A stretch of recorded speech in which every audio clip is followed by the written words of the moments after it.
Tonight on The Big Story. All those in favor of Senator Sherwin Gatchalian as Senate President of the Republic of the Philippines, say aye. Aye. All those against, say nay. The ayes have it. Senator Sherwin Gatchalian is declared Senate President of the Republic of the Philippines. After weeks of back and forth on who really held the Senate presidency, Win Gatchalian is elected as a chamber's new leader in a vote that not even the minority bloc challenged. And after all the leadership tug of war, senators mark the date, June 17, as the day they can finally start healing as an institution. Hindi sumunod sa rules, doon lang naman kami may problema. Pero pag sumunod sa Constitution at sa rules, no problem. That's how it is. Every day is a fresh start, and we welcome, recognize, and congratulate the new leadership who are dear friends, who are competent public servants. I'm very happy. It's time for healing. And move on na tayo. Set aside all the differences and work again for the sake of the Filipino people. And the CIDG does not believe the deaths of Rene Baterbonia and Divine Adili were an accident. The agency has gathered stories from eyewitnesses that say so. Good evening, I'm Ces Oreña-Drilon. Senate President Sherwin Gatchalian finally secured his leadership of the upper chamber. In today's special session, the majority bloc managed to secure the 13th vote to decidedly oust SP Alan Peter Cayetano. Will today's development lead to much-needed healing among our senators? This is tonight's Big Story. All those in favor of Senator Sherwin Gatchalian as Senate President of the Republic of the Philippines, say aye. Aye. All those against, say nay. The ayes have it. Senator Sherwin Gatchalian is declared Senate President of the Republic of the Philippines. With this declaration after a vote via acclamation of 13 senators on June 17 special session of the Senate, the legitimacy of Senator Sherwin Gatchalian's Senate presidency has been sealed. Gatchalian, who is the upper chamber's fourth president this 20th Congress, just highlights how volatile politics in the Senate had been. And this development is no exception. Gatchalian managed to finally wrestle power from Senator Alan Peter Cayetano with the help of Senator Joel Villanueva. The lone Cayetano bloc member attended Wednesday's morning session and became the critical vote. Sir, what made you decide? What made you decide, sir, na Trabaho tayo. So look, saksi naman kayo dun sa nangyayari sa floor. That's all we want. That's all we want. Yun yung naging dahilan, sir, kaya kayo... We wanted to work, we wanted to accomplish something, we wanted to do something.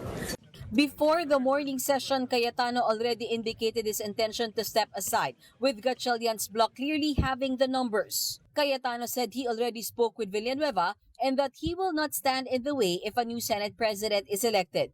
Cayetano added that he may leave the position of SP or Senate President but will continue to be a PS or public servant. However, he did not attend the special session called by President Marcos himself, along with ICC wanted Senator Bato de la Rosa, detained Senator Jinggoy Estrada, and Senators Robin Padilla and Mark Villar. Present, though, was the majority bloc. For Majority Leader Juan Miguel Zubiri, there is no better choice for the upper chamber's top post than Gatchalian, whom he said has shown solid characteristics as a leader. He has consistently proven his competence, his effective leadership, and his unparalleled work ethic. Siya nga po palagi ang nagsasara ng Senado, staying late in his office even after adjournment. As a matter of fact, Mr. President, I hear complaints from your staff that hindi na po sila nakakauwi ng disenteng oras dahil overwork daw sila, overwork. At palagi nilang tinatanong sa akin, kailan ko daw siya mahahanap ng girlfriend para makauwi daw ng mas maaga. Next on the agenda was the nomination of the next Senate President pro tempore, which has been effectively vacated by Gatchalian. Senator Panfilo Lacson nominated former Senate President Soto, which was concurred by all the senators present in the plenary. In his speech, Lacson also explained why he gave up the chairmanship of the Senate Blue Ribbon Committee. I would also wish to put on record that I intentionally and voluntarily relinquished the chairmanship of what is known or most or often referred to as the most powerful committee, the Blue Ribbon, for two primary reasons. Number one, I am tired of losing old friends and creating new enemies. And number two, there are other colleagues who are equally, if not more qualified than this humble representation to take on the job. It was during his investigation of the flood control scandal that several government officials and lawmakers were dragged into the controversy. Among them, incumbent Senators Francis Escudero, Joel Villanueva, and Jinggoy Estrada. All three were part of the Cayetano bloc until Escudero and Villanueva joined the new 13-member majority bloc. Estrada is now in jail for a non-bailable plunder case and graft charge. I think I will be remiss of my duty and responsibility as a senator, colleague, and friend if I didn't thank and commend our two distinguished colleagues, Senator Chis Escudero and Senator Joel Villanueva, for responding to their higher calling for this chamber, our beloved institution known as the Philippine Senate.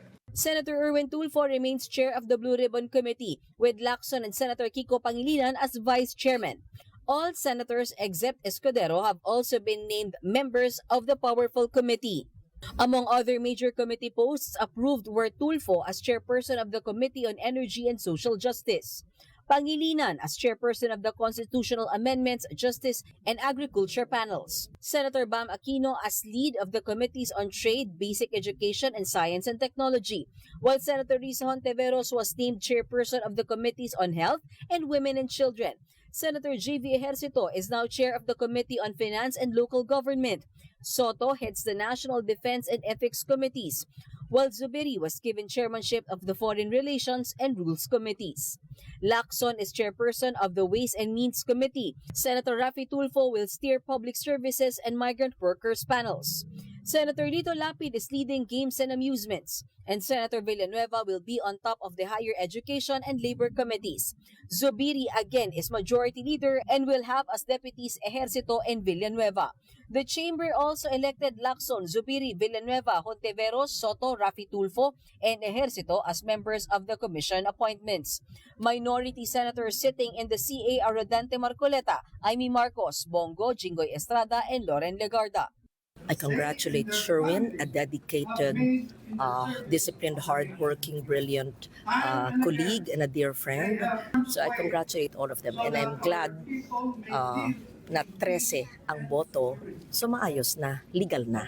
Ma'am, your comment lang sa may bago na pong liderato, makakaasa po ba sila ng suporta mula sa inyo po? Ay, gusto lang namin magtrabaho. Ma'am, tapos na kaya yung gulo? Hopeful kayo, ma'am? Hindi naman kami ng gulo eh. Hopefully, sana tapos na yung gulo, makapagtrabaho na tayo, makapagserbisyo na tayo. Ang nasasakripisyo po, ang serbisyo sa ating mga kababayan. As for members of the majority, well, they have waited for this day. They hope the healing of the Senate as an institution has begun. I'm very happy. It's time for healing. And move on na tayo, set aside all the differences, and work again for the sake of the Filipino people. Yeah, press start. And sana everybody will cooperate, start cooperating, including the members of the minority. Kasi wala na rin delulu di ba? Kapatid mo, News 5 Mean Los Baños, we are One News.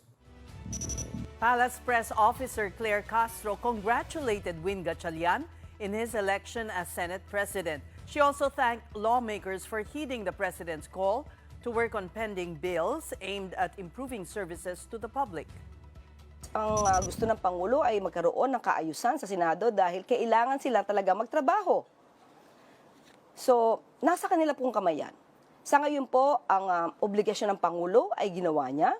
Nagpatawag po siya ng isang special session at nasa kamay na po ito ng mga senador kung kayo rin po ay tutugon sa inyong obligasyon.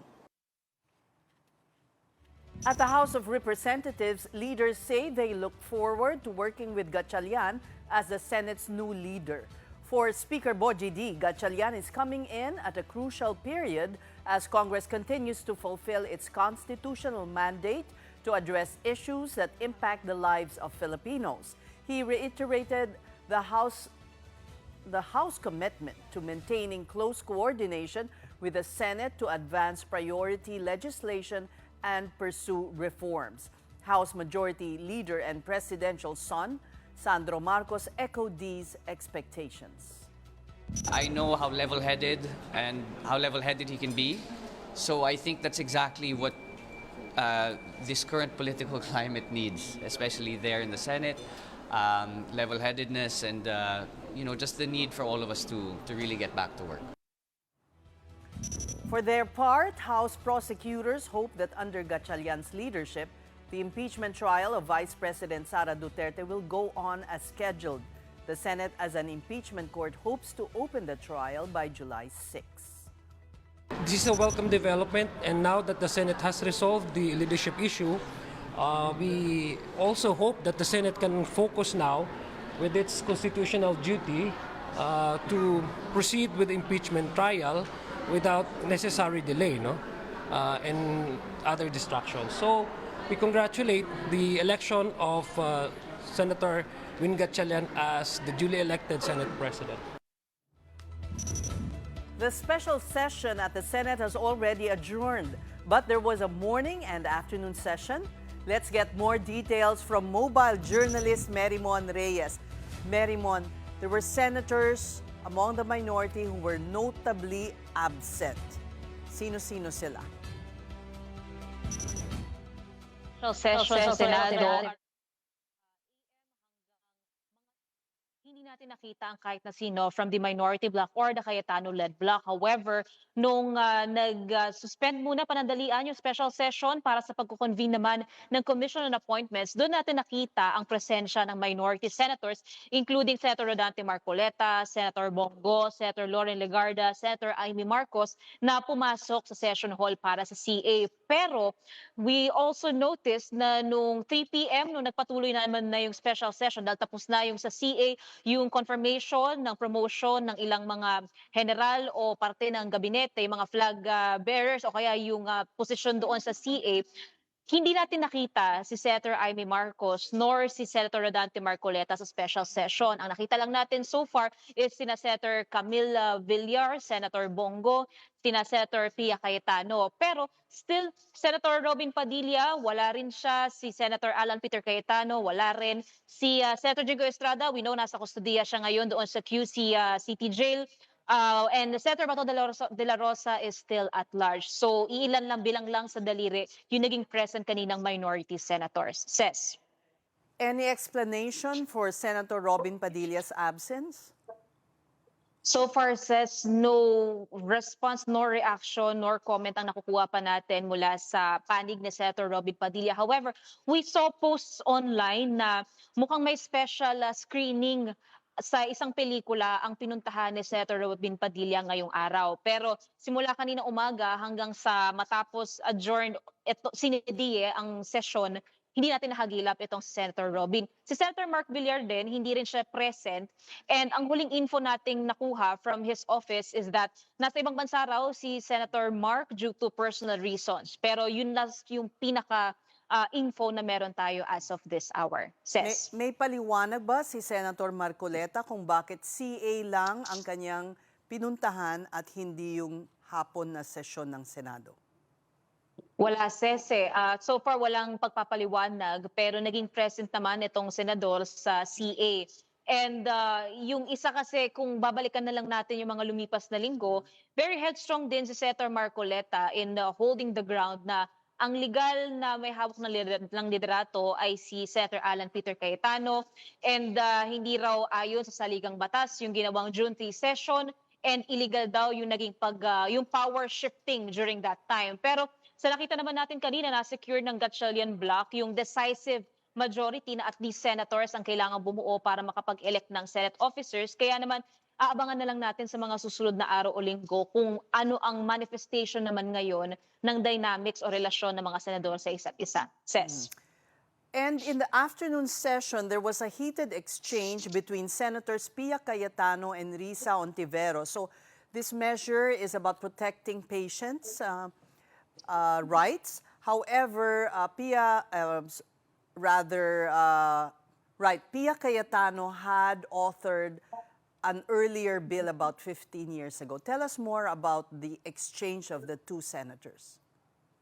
Says yung unang part kasi, nung ma-approve na to on second reading, ang huli kasing nasabi ni na Senator Risa, wala na raw nakapila for amendments, pero doon nag-start yung tension between the two senators nang sinabi ni Senator Pia, nandun naman daw yung pangalan niya, so bakit hindi raw nabigyan ng oras. Pero nag-yield din naman na pagpatuloy yung kanilang pag-uusap tungkol doon sa bill on hospital detentions. Ito kasi yung anti-hospital detention bill. Pero ang isang kine-question ni Senator Pia is yung pag-exempt sa mga indigenous na tao sa pag-execute ng promissory letter. Kasi yung kine-question ni Senator Pia, paano raw yung epekto nito sa mga maliliit na ospital, sino raw ang magbabayad. Pero natapos naman yung usapin dito ng isuggest ni SP Gatchalian na tignan yung paggamit na lang ng lengguwahe para maging malinaw ito. Dahil nga ang nire-raise si Senator Pia, paano raw pagkakuwari natanggal yung execution ng promissory letters,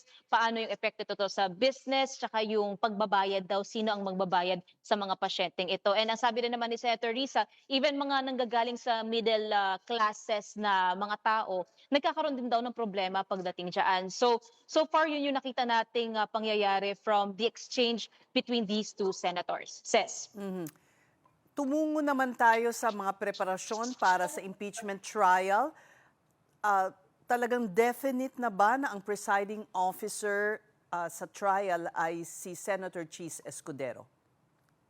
Tess, according to Senator Ping Lacson, ang nakikita ng majority bloc, mas maganda raw na si Senator Cheese ang magsisilbi bilang presiding officer, and plano nila itong ma-formalize kapag nag-convene sila as an impeachment court once again sa July. And nakikita nila kasi raw sa expertise, sa kaalaman, sa experience, lalo't abogado rin si Senator Cheese Escudero, mas okay daw siya. Pero nung tinanong namin ulit kanina si Senator Risa kung sure ball na ba to, final na ba ito, ang sabi niya, malalaman daw yan kapag nag-convene na sila ulit as an impeachment court kasi hindi raw siya usapin na bilang legislative body kundi bilang senator judges at impeachment court. Pero nung natanong natin kung sakaling si Senator Cheese ang magiging presiding officer, ano ang magiging papel ni Senator Gatchalian? Sabi, ang huling sinabi ni Senator Risa, bilang senator judge. So we'll wait kung sakaling mangyayari man yan.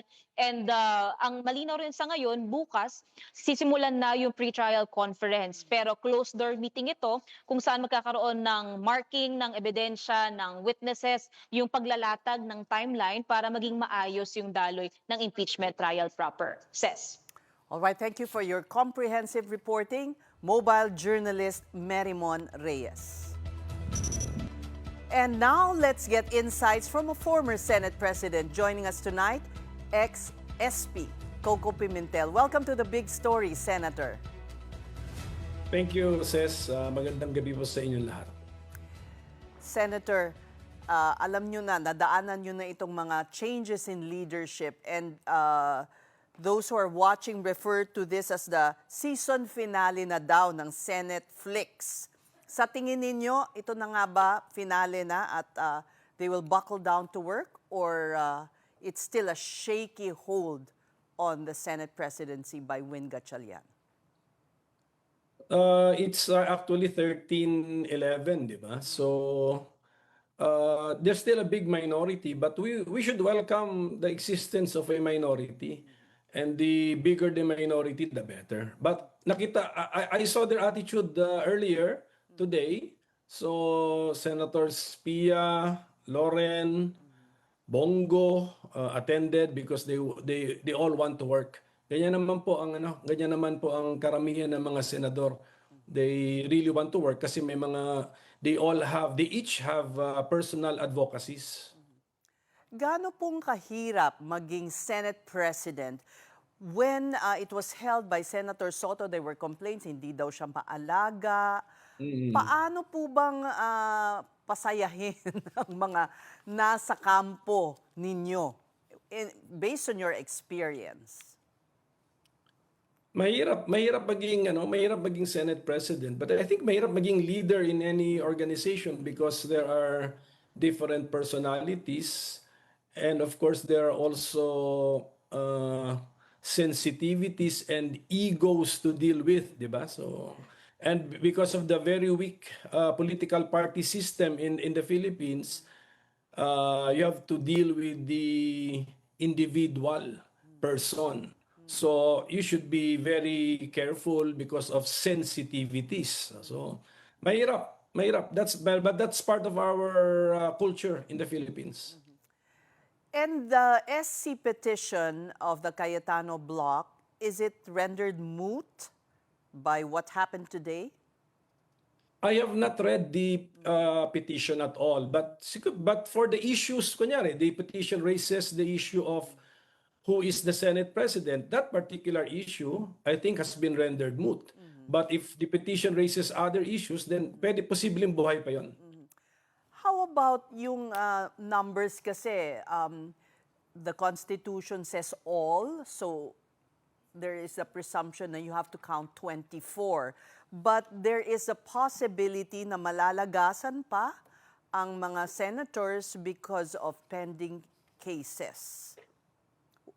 How Correct. do you see this? Ano sa tingin nyo, kailangan bang i-adjust ang bilang, for instance, what will constitute the vote in the impeachment trial?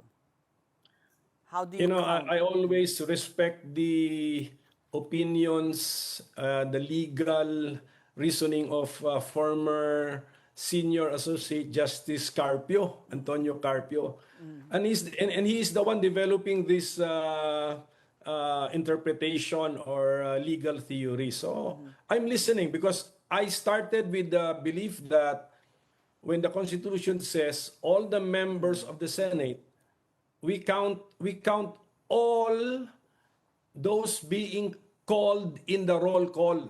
Diba? So as of the moment, I think if they do a roll call, there will be 24 names in the roll call. That was your previous belief, but you've... Yes, but I'm trying to, I'm listening and keeping an open mind to the approach, this new theory. I think the first time I heard this was from Justice Carpio, and I think Congresswoman Luistro has also parang is adopting such an interpretation.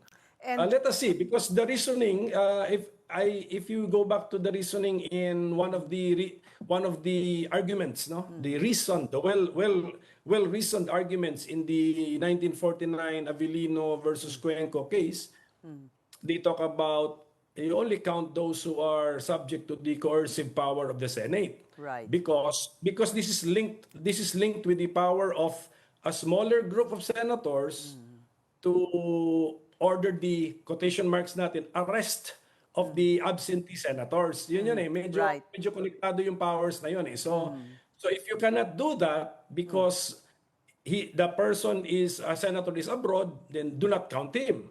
So or in jail. It makes sense. So, but then it doesn't really only apply to being abroad. What if you are under detention, legal detention by court order? That you are also beyond the coercive power of the Senate. So let us keep an open mind. But as I've stated earlier, I'm still sticking to my original position that all the members of the Senate, we have to count the names being called in the roll call. So you mean 24? As of the, you notice it, kunyari sa next session nila, you count. Ilan yun? Kung 24 yun, then all the members must be 24. But Senator Jinggoy Estrada has already been suspended by the Sandigan Bayan. But is he still a senator? Yes. Yes. So he will be in the roll call. Okay. But he will be marked absent. Yes, he will be marked absent. So his suspension will not excuse his absence. He will be marked absent. This is something that may be brought again before the Supreme Court, actually. After now, when there is already a justiciable controversy, and what we cannot just go to the Supreme Court and consult for opinion. Okay. So kailangan there should really be now a clash in the ground or on the ground of facts, no? And then dyan yung facts, and then there are two competing positions, legal positions. Now, you were a senator judge during the Corona impeachment trial. Tell us about your experience there. Well, it was a long trial, and then in my opinion, we pursued so many topics when we should have just focused on one particular ground because in an impeachment, if there are, let's say, 5 grounds, and the impeached official is already found guilty with sufficient number in one ground, let's say the first ground, there's no need to pursue all the other grounds. So my suggestion is they should I think in the impeachment of VP Sara Duterte, there are 4, if I'm not mistaken, 4 grounds. So mag-focus na lang sila what are the 2 strongest grounds, and then so that we will know if you cannot get a conviction in the strongest ground, then that's it. All right, but the question that's uppermost now is who should preside. The Constitution is not specific when it comes to the VP. And now the majority bloc is inclined to appoint or choose Senator Chis Escudero because he is a lawyer. What is your belief? No problem. Do you need a lawyer, really, to preside? You do not need a lawyer, but you respect the choice of the majority. If the default scenario should be, common sense tells us that the presiding officer during the start should be the Senate President. And then with some formalities, with a motion, then the Senate President can graciously give the chair to the choice of the majority. And I believe he will be siding with the majority. It will not be against his will. It will be pursuant also to his own wishes. Well, because of his position in the previous year, when they were arguing over what the meaning of forthwith was, it may come under some controversy. The choice of Chis Escudero, I mean. Yes. Kami yun nag-argue sa forthwith eh. Di ba? Oo nga pala. Yes. So, oo nga. Actually, you could even say that Chis is objective. Because his past actions can be interpreted that he was favoring the impeached official. But now, we can say that there is a substantial number which we cannot accuse to be favoring the impeached official. So these are also objective minds. So I think he's a good choice. That's also a positive towards the choice of Senator Chis Escudero as the presiding officer. But it is not necessary. It's not necessary that it be a lawyer, the presiding officer be a lawyer. I am confident SP Sherwin Gatchalian can do it, and he can preside well over the impeachment proceedings because you can. Why not him? He's respected by both sides. Why not him? Why not him?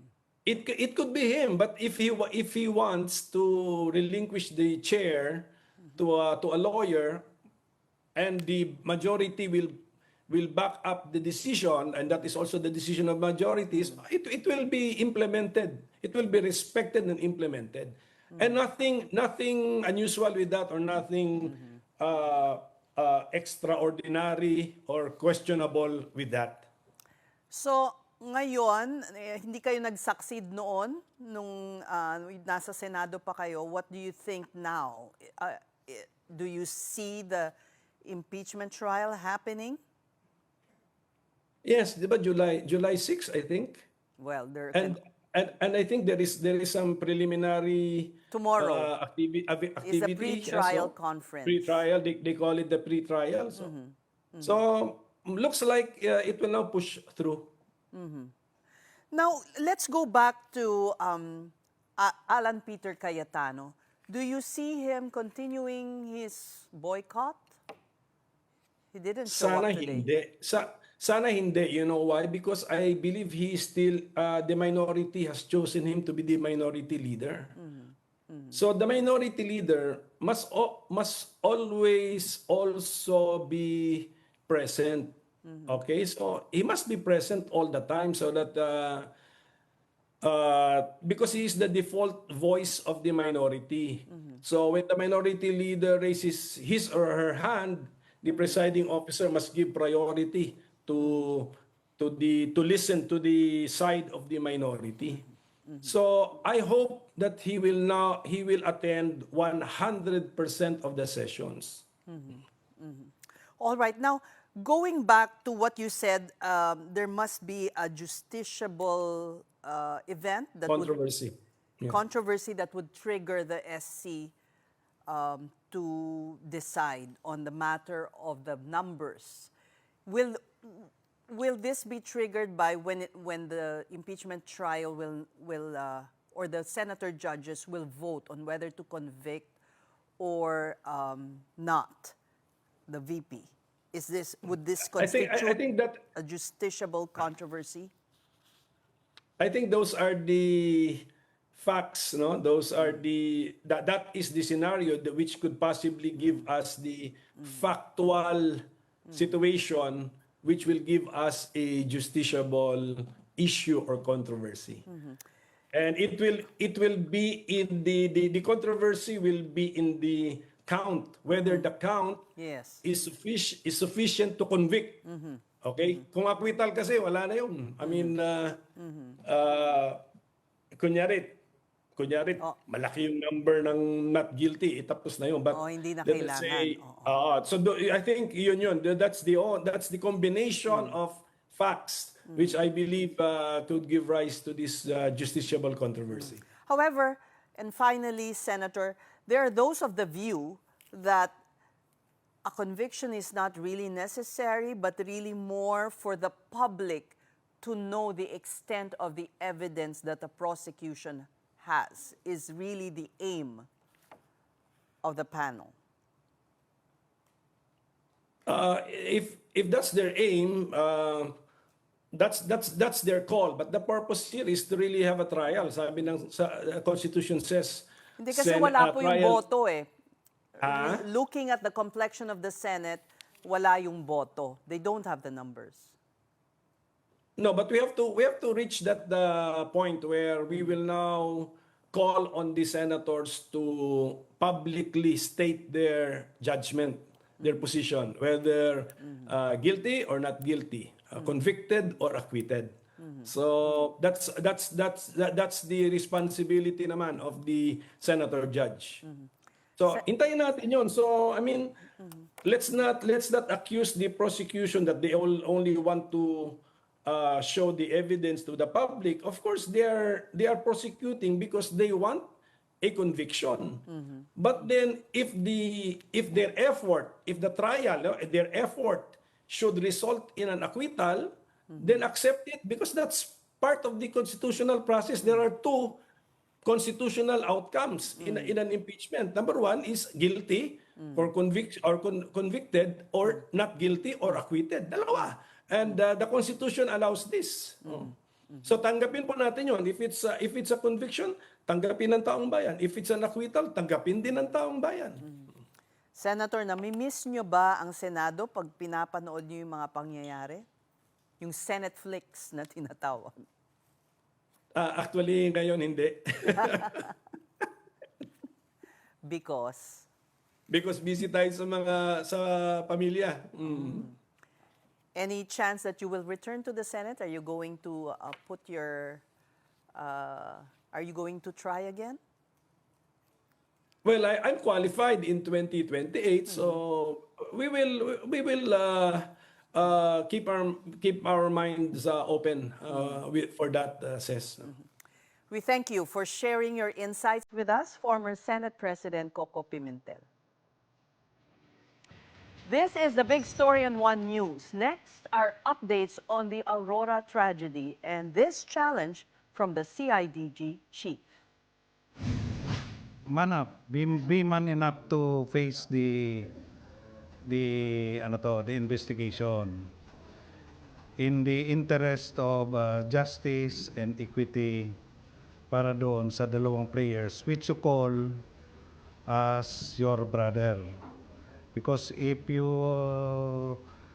are talking about the yung battle cry of Bebop, band of brother, if you're a brother, you hindi ka tatalikod. So help us also. Help the family attain justice.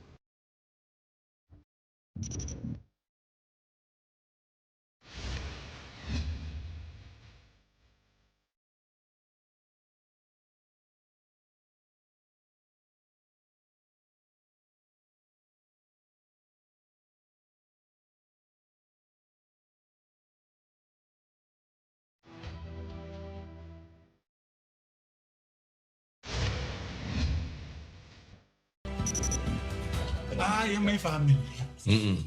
Alright. Sige. Pare, first bachelor senator. And the members are Senator Pia Ontiveros, Senator Kiko Pangilinan, Senator Chis Escudero, Senator Erwin Tulfo, Senator Rafi Tulfo, and Senator Joel, what did they say? Risa Ontiveros. What did they say? Ay, nako, wala pa si Pia, hindi pa siya senator. Senate Majority Leader Mig Zubiri there during light moments earlier at the upper chamber special session. Mr. Zubiri took note of Win Gatchalian being the first bachelor Senate President, and later he mistook journalist Pia Ontiveros for her sister, Senator Risa Ontiveros. There was a special session as well at the House of Representatives, again as directed by President Bongbong Marcos before he left for Russia. 213 congressmen were present today, more than enough to constitute a quorum. The lower house also reported it had already approved all of the bills mentioned by Marcos. These included measures on anti-political dynasties, assistance to individuals in crisis situations, and cabinet, military, and foreign service appointments. In other news, more players of the Ateneo Blue Eagles come forward and tell their stories to the CIDG and the NBI. That's as law enforcement digs deeper into the Dipaculao Aurora tragedy that claimed the lives of cagers Rene Baterbonia and Divine Adili. Gio Robles with the report. Not an accident. This was the initial finding of the PNP Criminal Investigation and Detection Group on the drowning of student athletes Rene Baterbonia and Divine Adili. The tragedy struck during the Ateneo Blue Eagles team building activity in Dipaculao, Aurora on June 8th. According to CIDG Director Robert Morico II, there's reason to believe the players were deliberately taken to a secluded area of the resort so the establishment's management will not be able to see them. Morico declined to give details for now, but he said resigned head coach Tab Baldwin is key in resolving the case. Man up, be man enough to face the investigation in the interest of justice and equity para doon sa dalawang players which you call as your brother. Because if you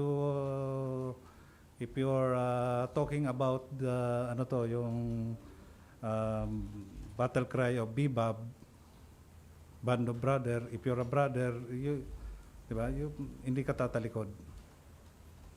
So help us also. Help the family attain justice. On Wednesday morning, 7 out of 10 Ateneo players summoned by the CIDG came forward. They were with Baterbonia and Adili when the rising basketball players met their demise. According to the players, they were made to walk and jog in place and while in the water as part of leg strength exercises. Where they stood at the time, the water level was uneven and most of them were 700 meters away from the resort while deep into training. Then, rip currents came, which they said they have been warned about beforehand. Some of the participants do not know how to swim.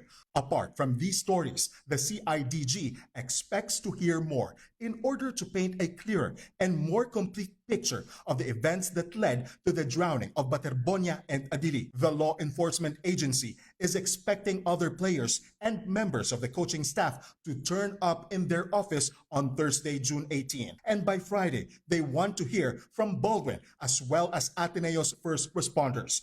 The CIDG wants the resigned men's basketball coach to present drone footage showing the team's formation before and after the incident. If Baldwin fails to appear as he did earlier in the week, Morico says they might cite him for obstruction of justice and contempt. These sanctions will have to be ordered by the courts.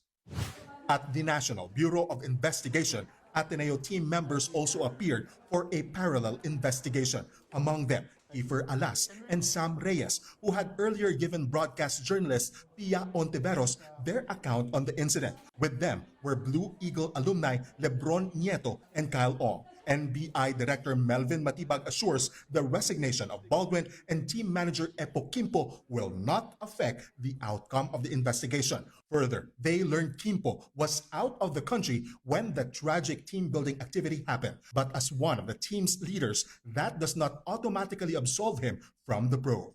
Sabi ko nga sa kanila, the investigation will lead to somebody being responsible. Pinaliwanag ko naman sa kanila, we are here to seek the truth, no? And I assure them that it will be handled fairly and professionally, no? So, yung participation nila will be very material to the result of the investigation being conducted by the Bureau. Matibag also told Storycon on One News they hope to finish all interviews by Friday and come up with a report on the Aurora tragedy by next week. For now, the Department of Justice has approved the requested Immigration Lookout Bulletin Order or ILBO against Baldwin and Quimpo. Also on Immigration Watch are assistant coaches Sandro Soriano, Reynaldo Jacinto, and Dean Castaño. At this point, the DOJ is also not ruling out the Ateneo management's possible culpability. At dito papasok yung obligasyon at responsibilidad ng school authorities. Curricular man o non-extracurricular yung activities. Tulad nito, lumalabas sa lahat ng information sa atin.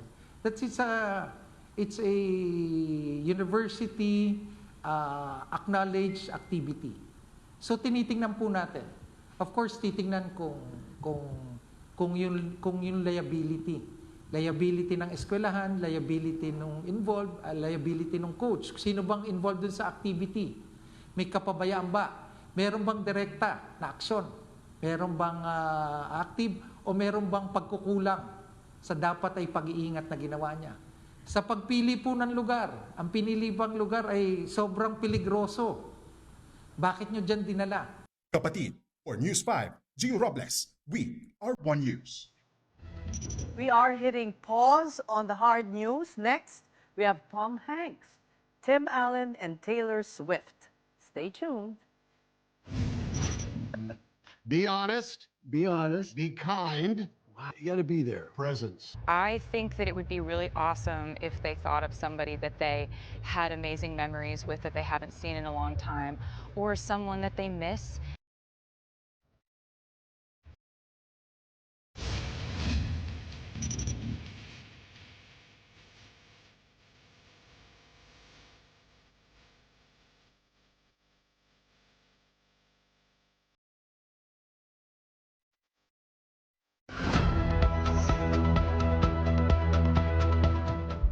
I think I'll be remiss of my duty and responsibility as a senator, colleague, and friend if I didn't thank and commend our two distinguished colleagues, Senator Chis Escudero and Senator Joel Villanueva, for responding to their higher calling for this chamber, our beloved institution known as the Philippine Senate, higher than their friendships, their affiliations, and every individual member of this body, even higher than themselves. Supportahan niyo, ma'am, yung bagong leadership po. May 13, di ba? Common sense, di ba? What's in the rules? What's in the Constitution? When you have 13, yun lang. So, kung hindi sumunod sa rules, doon lang naman kami may problema. Pero pag sumunod sa Constitution at sa rules, no problem. That's just how it is. Every day is a fresh start, and we welcome, recognize, and congratulate the new leadership who are dear friends, who are competent public servants, and we in the minority, because I remain to be in the minority, will collaborate for the good of the Filipino people. I'm very happy. It's time for healing and move on na tayo. Set aside all the differences and work again for the sake of the Filipino people. Majority rules, yan naman po.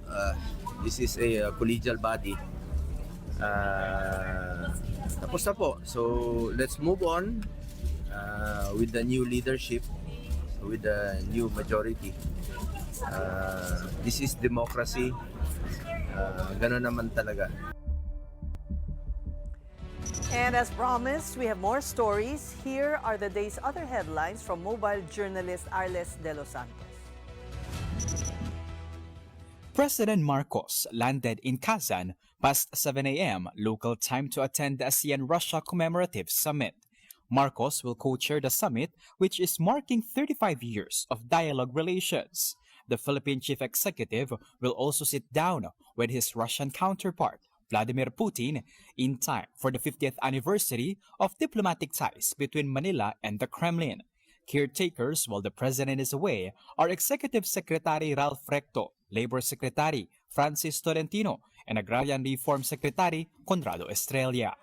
For over 5 decades, our bilateral ties have steadily deepened across trade, education, culture, agriculture, energy, science, and above all, through the sustained bonds between our people. We look forward to building on these foundations and opening new avenues of cooperation for the future. In yet another war of words, Palace Press Officer Claire Castro shot back at Vice President Sara Duterte for saying this on Independence Day. At hindi ko din gusto yon. Hindi ko gusto agawin yung posisyon ni Bongbong Marcos. Gusto ko makita ng taong bayan hanggang sa dulo kung gaano ka walang hiya si BBM. So, sa sinasabi niyang walang age, siguro mas maganda na siya mismo ang humarap sa salamin at malaman niya kung sino ba talaga ang walang age. Kasi sumasalamin ang pagiging walang age sa mga gawain ng kanyang ama. Meantime, 5 of fugitive ex-lawmaker Zaldico's alleged bagmen went to the office of the Ombudsman on Wednesday, June 17. This is for the continuation of the agency's fact-finding investigation into the flood control scandal. None of them, though, spoke to the media. The Ombudsman said it is too early to say if the supposed former soldiers' testimonies are sufficient enough to bring a case to court. The bagmen implicated new names in their so-called Maleta scheme, including Senator Chis Escudero and COMELEC Chair George Garcia. Garcia has since vehemently denied the allegation and threatened to sue. The death toll in last week's 7.8 magnitude earthquake has risen to 68 as of June 17, or 9 days after the catastrophe. 33 people remain missing while 1,339 have been injured. Nearly 20,000 residents are still seeking shelter across 45 evacuation centers, with many others displaced. Mindanao continues to be rocked with aftershocks, including a 5.2 magnitude tremor originating from Balut Island in Davao Occidental. Kapatid Arles de los Santos, we are One News. Tom Hanks, Tim Allen, and yes, Taylor Swift too. Here's the interview that's a Philippine and News 5 exclusive, and MJ Marfori got it. Dream interview? One News hit the jackpot. As we exclusively got a chat with Hollywood icons Tom Hanks and Tim Allen, the voices behind Woody and Buzz Lightyear in Toy Story 5. For more than 3 decades, the two have shared one of the most beloved film franchises of all time. So we had to ask, what's the secret to their lasting friendship? It's been too long, cowboy. It's all about connections. You never let go of those connections. Be honest. Be honest. Be kind. Wow. Why is he so smart? You gotta be there. Presence. And according to Hanks, when Toy Story first hit theaters in 1995, it changed the world of animation forever. The film made history as the world's first fully computer animated feature film. And since then, generations of audiences have grown up alongside Woody, Buzz Lightyear, and their unforgettable adventures. Now in Toy Story 5, the beloved toys face a very modern challenge because if they once competed with other toys, this time they're up against technology. Enter LilyPad, a high-tech device that captures the attention of the child Bonnie. And in the process, the film explores the value of play, friendship, and imagination in an age dominated by screens. Tom Hanks hoped the story will serve as an eye-opener for families facing the same real-life struggle. There is no substitute for playing with somebody else, a game that you are sharing, or just an imaginative thing. I think one of the great things about our current Toy Story movie is the import of those horses that are up on the shelf for someone that every one of them has a personality. And you don't have that in your life, and all you have is some version of, Brick Breaker, you Brick Breaker, how about that? Or, Minecraft or whatever it is. You're really missing, it was on the BlackBerry. Do you remember BlackBerry?